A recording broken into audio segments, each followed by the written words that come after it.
Yo, what's good? NBA YouTube.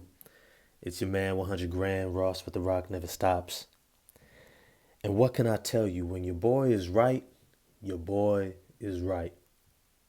A couple videos ago, I did a video about how Bam Adebayo needs to move to the power forward position, and Eric Spoelstra needs to make the executive decision to put either Dwayne Dedman or who I prefer, Omer Yurtseven, in the starting lineup at center because Bam is just too small. Yo, if you like this video, smash that like button for me. Hit subscribe and the bell for notification. We could definitely chop it up at Rock Never Stops 2 on Twitter. Let me be clear. I'm not saying Bam Adebayo is not talented. I'm not saying that he's not a good player. He's not an all-star. I'm not saying any of that. I'm not saying that he can't hold his own against anybody. I'm not saying that he's not tough and physical and athletic and strong and has a high skill set and a great motor. He's shown durability, he's shown reliability, and he's every bit worth the max contract that they gave him. But he's 6'9", 230 pounds. He's not an ideal center. Now, 5 or 6 years ago, yes, he was an ideal center when there was no dominant centers in the NBA. When DeMarcus Cousins was considered the best center in the NBA, who couldn't make the playoffs and didn't play defense, who couldn't win. Sure, a 6'9.5" Bam Adebayo, 6'10" on a good day with the right shoes. Short wingspan, not short, but short for centers, and only about 7 feet, 7'1" wingspan. Great vertical though. But that's 5 years ago. That was before Karl Anthony Towns. That was before Joel Embiid. That was before Nikola Jokic. That was before Nikola Vucevic, DeAndre Ayton. That was before the league got bigger. That was before the dawn of the centers rose again. He is now too small. And today, the Phoenix Suns exposed that. Bam Adebayo ended the game with just 17 points, 6 rebounds, 5 assists, getting blown out by over 20 points. The Miami Heat had no answer. Bam, after 30 minutes, 29 minutes and 54 seconds, after 30 minutes in the game, ended the game with 6 rebounds. Granted, there was no Jimmy Butler, but he wasn't going to make up the difference. PJ Tucker, their power forward, ended the game with 6 rebounds. DeAndre Ayton ended the game with 10 rebounds in the same 29 minutes and 50-something seconds. 30 minutes. Scoring 19 points, shooting 9 of 10 from the field. 9 of 10. 90% from the field is what DeAndre Ayton did against Bam Adebayo. Known to be a defensive-minded center.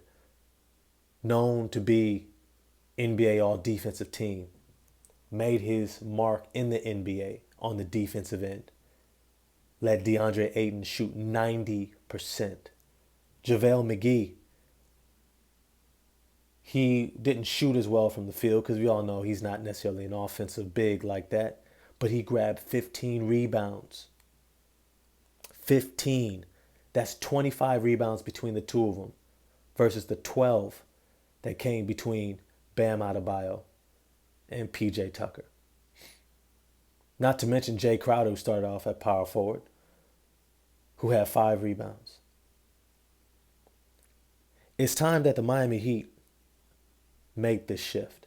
The same way Giannis Antetokounmpo, even though he's 6'11", 250, 260 pounds, muscle-bound, athletic and long, with a great wingspan, great defender around the rim, they don't even have him as a full-time center. And he's far bigger than Bam Adebayo. If the Miami Heat are going to maximize Bam Adebayo's career, they're going to have to make a decision. And for me, it's plain, it's clear. For the future of this team, Omer Yurtseven needs to be their starting center.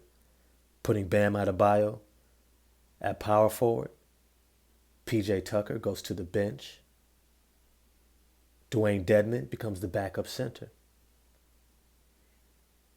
Now, the beautiful part about this is they've already had great success with both of these centers.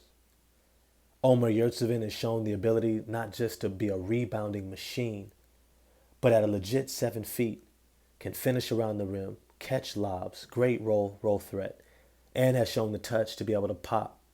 Dwayne Dedmon is a little bit better of a pop guy, but not as big of a rebounder. Between these two at 7 feet and 7 feet, you allow the 6'9" Bam Adebayo to slide into a more comfortable position where he can clearly dominate. There are a few power forwards outside of maybe Anthony Davis and Giannis Antetokounmpo who can stay with a talent like Bam Adebayo. All other power forwards are just going to have to fall behind him. He's either going to be too strong, too athletic, too physical, too skilled to take you off the dribble, post you up, jump hook, step out for the jumper. It should be a perfect transition for him. But the question is, will they do it? The Miami Heat have a strong culture of incentivizing their veterans who play at a high level consistently and show up. Young guys have to earn their chops. And so they would rather go with who they know than what they don't know. Omer Yurtseven was not in the finals. He didn't play major minutes there. I don't even think he wasn't even on the team when they went to the NBA Finals. He hasn't been in the playoffs. I get it. Dwayne Dedmon, he's never played a major role in the playoffs. You don't know about these guys. You do know about PJ Tucker, who has an NBA championship with the Milwaukee Bucks last season. I get it. And yet, it is in the best interest of the Miami Heat to start Omer Yurtseven and move Bam Adebayo to the power forward position. This lets them play big. And this is a decision that's not going to be easily had or made. But Eric Spoelstra needs to talk to Pat Riley. And they need to make this move for the future of this team. Omer Yurtseven, if I'm not mistaken, is only, let me check here. I know he's in his 20s, but I believe he's somewhere around like 22, 23 years old. This is exactly who you want next to your premier big man in Bam Adebayo. Somebody to watch his back, somebody to do the dirty work. But I want to know what you guys think. I think it's clear. Is it clear to you? Do the Miami Heat need to make this move to put Omer Yurtseven back at center, starting next to Bam Adebayo? Let me know what you think in the comments section. Holla at me in the Twitterverse. Rock never stops too. And I'm going to get at y'all. Peace.